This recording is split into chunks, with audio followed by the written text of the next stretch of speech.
పాత్రికేయ మిత్రులకు నమస్కారాలు. ఎలక్ట్రానిక్ మీడియా, ప్రింట్ మీడియాకు సంబంధించిన మిత్రులకు నమస్కారాలు. ప్రధానంగా బీఆర్ఎస్ పార్టీ మా నాయకుడు గౌరవ ముఖ్యమంత్రి రేవంత్ రెడ్డి గారి పైన ఒక దుష్ప్రచారాన్ని చేస్తున్నటువంటి సందర్భం, అనేక కుట్రలు కుతంత్రాలు జరుపుతున్నటువంటి సందర్భాలు ఇప్పటికే అనేక మార్లు మేము తిప్పుకొట్టడం కానీ ప్రజలను చైతన్యం దృష్టి కానీ చేయడం జరిగినటువంటి సందర్భాన్ని ఒకసారి గుర్తు చేస్తూ, నిన్నటి రోజు గౌరవ ముఖ్యమంత్రి శ్రీ రేవంత్ రెడ్డి గారు మా టీంకు నాయకుడు, మా సభా నాయకుడు, అలాంటి గౌరవ ముఖ్యమంత్రి రేవంత్ రెడ్డి గారి పైన వచ్చినటువంటి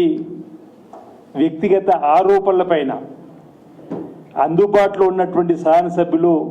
సిఎల్పి మీడియా వేదిక ద్వారా వారి యొక్క అభిప్రాయాన్ని, వారి ఆలోచన విధానాన్ని, ఈ రాష్ట్రాన్ని అన్ని రంగాల్లో అభివృద్ధి పథంలోకి తీసుకొని పోతున్నటువంటి ముఖ్యమంత్రి రేవంత్ రెడ్డి గారి పైన వ్యక్తిగత విమర్శలు చేయడాన్ని మేము సహించమనేటువంటి మాటను, అది చెన్నారెడ్డి గారు కావచ్చు, రాజగోపాల్ రెడ్డి గారు కావచ్చు, కొండా సురేఖ గారు మంత్రిగా ఉన్నటువంటి వాళ్ళ కూతురు సుష్మిత పటేల్ వ్యక్తిగతంగా రేవంత్ రెడ్డి గారితో పాటు వారి బ్రదర్స్పై చేసినటువంటి అంశం పైన మాట్లాడినటువంటి సందర్భం, అందుబాటులో ఉన్నటువంటి శాసనసభ్యులు వచ్చి మాట్లాడిన తీరు. కానీ బీఆర్ఎస్ పార్టీ జరుపుతున్న దుష్ప్రచారం, బలహీన ప్రదర్శన అనే మాట మాట్లాడుతూ, 17 మందే ఉన్నారనే మాట మాట్లాడుతూ, ఈరోజు కేటీఆర్ గారు కానీ కేసీఆర్ గారు కానీ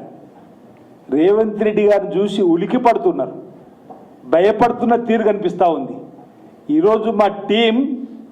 66 మంది, 66 మెంబర్స్ మేము. మా టీం నాయకుడు రేవంత్ రెడ్డి గారు, మా టీం నాయకుడు రాహుల్ గాంధీ గారు, మా టీం కాంగ్రెస్ టీం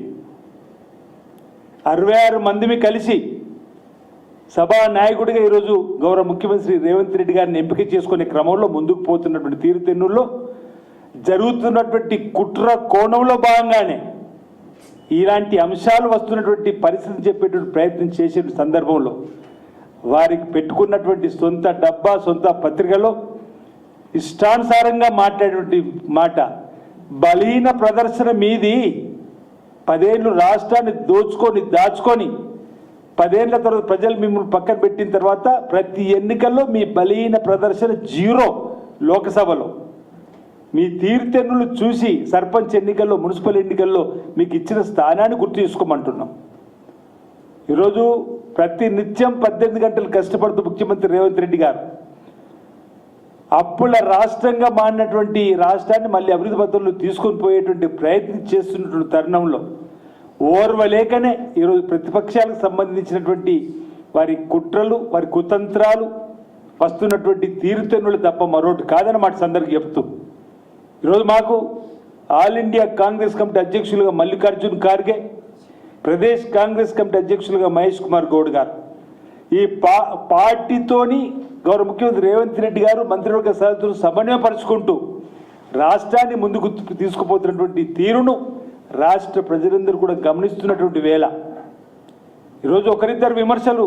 వ్యక్తిగతంగా చేస్తే దాన్ని తప్పుపట్టే విధంగా మేము ప్రయత్నం చేస్తున్నటువంటి సందర్భంలో నిన్నటి రోజు మా గౌరవ శాసనసభ్యులు మాట్లాడినటువంటి సందర్భం, ఈరోజు కూడా మీ విప్లవం మా శాసనసభ్యులను కూడా మా నాయకుడు రేవంత్ రెడ్డి పైన వ్యక్తిగతమైనటువంటి దూషణలకు దిగుతున్న క్రమంలో వాటిని తప్పుపట్టేటువంటి ఆ మాటలను ఖండించేటువంటి సందర్భంలో కూడా మాట్లాడేటువంటి పరిస్థితి ఈరోజు మేమందరం కూడా మా నాయకుడు, మా టీంకు నాయకుడు రేవంత్ రెడ్డి అనేటువంటి మాటలో ఈరోజు చెన్నారెడ్డి గారు మాట్లాడిన మాటలు చూస్తుంటే వారి ప్రణాళిక సంఘం ఉపాధ్యక్షుడిగా ఉన్నారు, గతంలో క్రమశిక్షణ సంఘానికి చైర్మన్గా ఉన్నారు. కానీ ఆ నియోజకవర్గంలో ఒక శాసనసభ్యుడి పైన ఆయన మాట్లాడినటువంటి మాటలు తప్పడుతూ క్రమశిక్షణ సంఘానికి ఇప్పటికీ అక్కడ ఎమ్మెల్యే గారు కానీ ప్రభుత్వంలో పెద్దలు కానీ క్రమశిక్షణ సంఘానికి ఇచ్చినటువంటి అవకాశం, ఈరోజు వాడు మంత్రివర్గ సమావేశాలు కూడా పాల్గొనేటువంటి సందర్భం చెన్నారెడ్డి గారికి